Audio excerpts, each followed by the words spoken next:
who was a former head of the Department of Buddhist Philosophy and a director of Lucknow campus at Central Sanskrit University. निवेदन करेंगे। पुनः मैं अपने श्रद्धेय विद्वद्वर वरेण्य professor Vijay Kumar ji को आमंत्रित करना। धन्यवाद प्रोफेसर दीक्षित जी, आपने बहुत अच्छा मतलब हम लोगों को बहुमान देते हैं आप शुरू से, इसके लिए हम लोग आपके आभारी हैं। मेरा जो विषय है जैन एवं बौद्ध परंपरा में समाधि, लेकिन इस समाधि चूँकि इतना विस्तार वाला चैप्टर है, इतना विस्तार में पूरा बौद्ध धर्म इसमें समाहित हो जाता है, तो मैंने एक सीमित करने का प्रयास किया है इसको। हमारे गुरु प्रोफेसर शामतानी जी कहा करते थे कि जब भी कोई शोध पत्र लिखिए तो किसी एक बिंदु को ध्यान में रख करके उस पत्र को लिखा करिए। तो अभी जो मैंने समाधि के जो बिंदु को रखा है, अंतिम समाधि जिसको हम लोग निर्वाण कहते हैं, तो उस बिंदु को ध्यान में रख करके हमने जैन एवं बौद्ध परंपरा में समाधि को लेकर के विस्तार करने का प्रयास कर रहा हूँ। जैन परंपरा में जो अंतिम समाधि है उसके लिए एक शब्द निश्चित है, उसको हम लोग सल्लेखना कहते हैं। सल्लेखना का तात्पर्य है सत्य लेखना, जो परम सत्य है। मृत्यु एक परम सत्य है, तो उसको स्वीकार करना। तो एक तो होता है कि मृत्यु को भयपूर्वक स्वीकार करना, और दूसरा होता है कि उसको उस मृत्यु पर विजय प्राप्त करना। तो विजय प्राप्त कैसे की जा सकती है? जैसे भगवान बुद्ध ने स्वयं ही 3 महीने पहले अपने शरीर के त्याग करने की बात कह दी, तो अब वहाँ भय की कोई बात ही नहीं है। तो इसी तरह से जैन परंपरा में 12 साल पहले तक का विधान है कि व्यक्ति अपने स्वास्थ्य को देख करके, उम्र को देख करके, बीमारी को देख करके, जब वह समझता है कि अब जो मैंने जीवन भर में धर्म किया है वह अगर मैं इसी तरह से चलता रहूँगा तो वह धर्म में मेरी बाधा होगी, अब शरीर मेरा साथ नहीं दे रहा है, तो वो धीरे धीरे फिर क्या करता है, जीवन शक्ति के त्याग की जो बात कही जाती है बौद्ध परंपरा में, वो भी अपने जीवन शक्ति के त्याग करने की ओर अग्रसर हो जाता है। तो उसका नाम है संथारा और सल्लेखना। इसको लेकर के कई बार बहुत आलोचना भी होती है। कुछ लोग कहते हैं कि यह एक प्रकार से आत्महत्या है, लेकिन वस्तुतः यह आत्महत्या नहीं है, यह क्या है, मृत्यु पर विजय प्राप्त करना है। तो जैसे कि मैंने पहले बताया कि जैन परंपरा में तो 12 साल पहले का ही विधान है कि व्यक्ति चाहे तो 12 साल पहले से ही अपनी आयु का त्याग कर सकता है कि मैं 12 साल फिर धर्म आराधना करना शुरू कर देता है।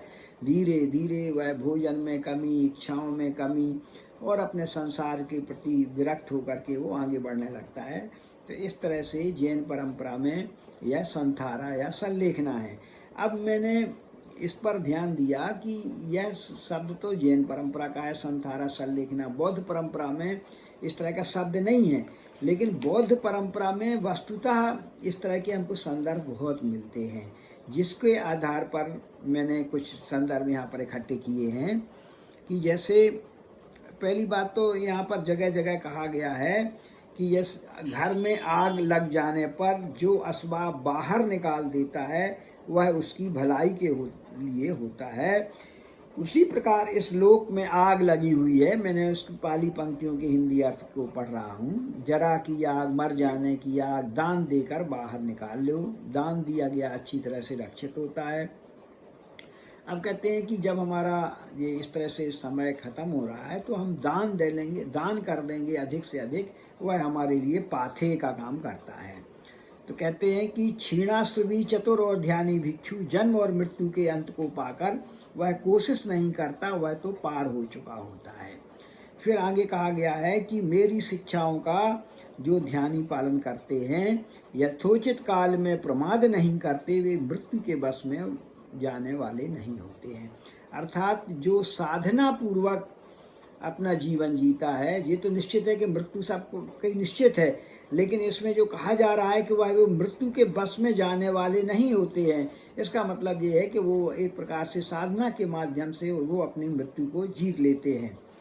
फिर कहीं कहीं मृत्यु से भयभीत होकर पुण्य करने की भी सलाह दी गई है। ऐसा भी कहा गया है कि मृत्यु निश्चित है, इसलिए जितना धर्म कर सकते हैं उतना धर्म कर लीजिए, पुण्य कर लीजिए। फिर जब एक सारिपुत्र का प्रसंग है कि सारिपुत्र का ध्यान पूर्वक अल्पायु में निधन हो गया था, तो उसके संदर्भ में कहा गया है कि सारिपुत्र की तरह प्रज्ञा से, शील से और चित्त की शांति से जो भिक्षु पार चला जाता है वही परम पद पाता है। अगर अल्प आयु में भी मृत्यु आसन्न है तो उस समय भी अगर ध्यान पूर्वक शरीर को छोड़ा जाता है तो उसको हम लोग इस तरह की समाधि में परिगणित कर सकते हैं।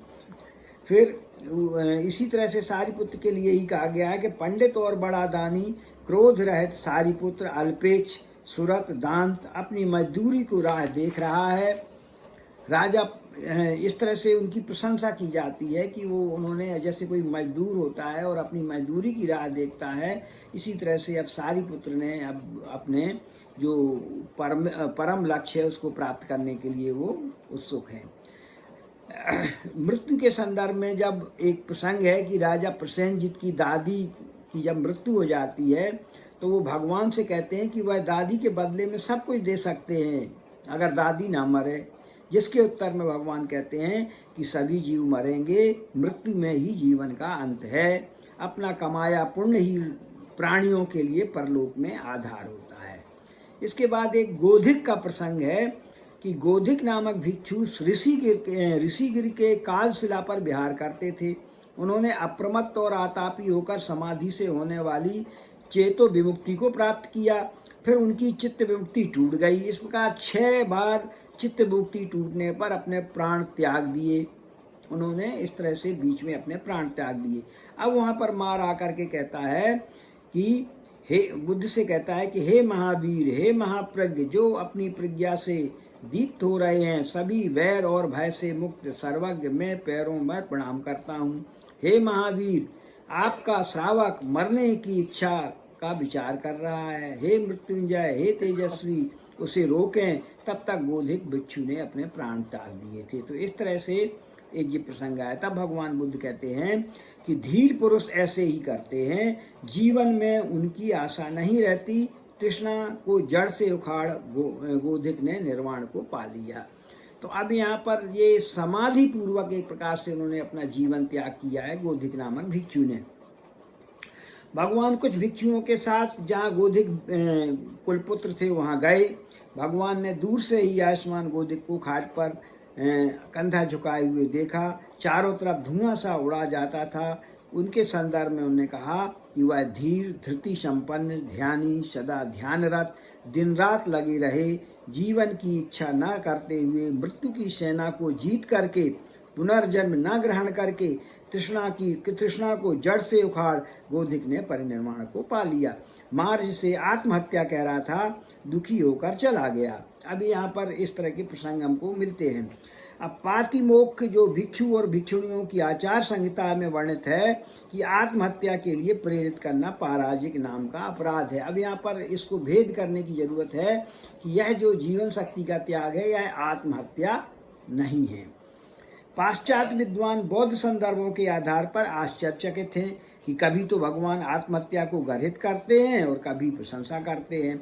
मतलब वो इसका भेद नहीं समझ पाते हैं कि किस जगह पर वहाँ पर गर्हित किया गया है और किस जगह पर प्रशंसा किया गया।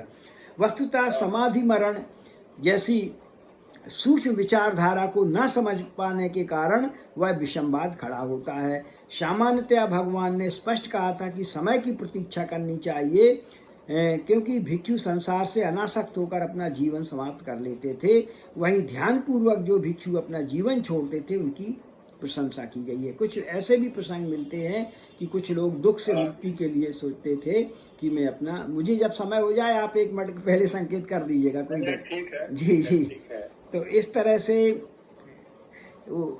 इसमें मिलिंद पंयो में भी ये नाभिनंदामि मरणम नाभिनंदामि जीवितम कालम च पटिकं खामी, इस तरह की गाथा कही गई है कि मैं ना ही मैं जीवन के लिए लालसा रखता हूँ और ना ही मरने के लिए जल्दबाजी करता हूँ। इसी तरह से भगवान बुद्ध का स्वयं प्रसंग है कि जब भगवान बुद्ध को कड़ी बीमारी हुई, भारी मरणांतक पीड़ा होने लगी, भगवान ने स्मृति संप्रजन के साथ बिना दुख करते स्वीकार किया। उस समय भगवान को ऐसा हुआ कि मेरे लिए यह उचित नहीं है कि मैं उपस्थापकों को बिना बतलाए भिक्षु संघ को बिना अवलोकन किए परिनिर्वाण को प्राप्त करूं। अब ये देखिए कि एक प्रकार से बुद्ध स्वयं सोचते हैं, 2 बार का ऐसा प्रसंग है। एक बार जब मार उनसे कहता है कि अब आप संसार से आपको क्या लेना देना, आप इसको छोड़िए जीवन को, तो वो देखते हैं कि हमारे संघ के प्रति जो दायित्व है वो पूरे हो गए हैं कि नहीं। और जब वो देखते हैं कि अभी हमारे भिक्षु नई उम्र वाले हैं, उनको अभी ज्ञान प्राप्त करना है, तो उस समय वो यह विचार नहीं करते हैं। फिर दूसरी बार जब आता है वो सोचते हैं कि अब हमारे भिक्षु प्रबुद्ध हो गए हैं, और वो जैसे हम लोग कहते हैं कि परिवार में देखते हैं कि अभी कच्ची गृहस्थी है, फिर देखते हैं कि अब बच्चे बड़े हो गए हैं, हमने अपने दायित्व का निर्वहन कर लिया है, तो धीरे धीरे लोग अपना संसार को वैराग्य की ओर जाने लगते हैं। और वैदिक परंपरा में भी जो 4 प्रस्थान बताए गए हैं उसमें संन्यास और वानप्रस्थ आदि की ये परंपरा हमको मिलती है। तो इस तरह से हम देखते हैं कि जैन एवं बौद्ध दोनों परंपराओं में संदर्भ मिलते हैं। अब इसमें विनय टीका में थोड़ा सा और स्पष्टीकरण कर दिया गया है कि यदि दवाइयाँ एवं परिचारक हों तो बीमार व्यक्ति मरना चाहे यह ठीक नहीं। यदि बीमारी बहुत गंभीर है, परिचारक भिक्षु घबराए हुए हैं, ऐसी अवस्था में यदि बीमार भिक्षु दवा छोड़ देना चाहे तो ठीक है। इसी तरह से भिक्षु बीमार नहीं है परंतु धार्मिक चेतना के कारण भोजन को रुकावट मानकर भोजन छोड़ दे, समाधि लगा दे, तो कोई बात नहीं। विशेष उपलब्धि वाले भोजन का जो क्षीणाश्रवी भिक्षु हैं वो भोजन का त्याग कर दें तो ठीक है। इन सब संदर्भों के आधार पर एक पहले मैंने जे.के. शर्मा जी का लेख पढ़ा था जिसमें उन्हें पाश्चात्य विद्वान ब्लडस्ट्री का संदर्भ दे करके उन्होंने लिखा था कि उन्होंने यह आरोपित किया है कि यहाँ पर 2 तरह के संदर्भ प्राप्त होते हैं, और एक संदर्भ यह होते हैं कि वहाँ पर समय के पहले जीवन शक्ति को छोड़ने के लिए प्रशंसा की गई है और दूसरी तरह निंदा की गई, इस तरह का उन्होंने कोट किया है। तो लेकिन ये निश्चित है कि यह आत्महत्या नहीं है, यह जीवन शक्ति का त्याग है, एक जागृत। एक प्रकार से हम लोग जो कहते हैं कि जो जैन परंपरा में जीवन पर मृत्यु, जीवन या मृत्यु पर विजय है, उसी तरह से बौद्ध परंपरा में भी हम प्राप्त करते हैं। यही मेरे विषय का सारांश है, और इन्हीं शब्दों के मैं समझता हूँ कि मैंने अपना सारांश प्रस्तुत कर दिया है। धन्यवाद। अगर कोई चर्चा करना चाहें तो अध्यक्ष जी की अनुमति से चर्चा कर सकते हैं।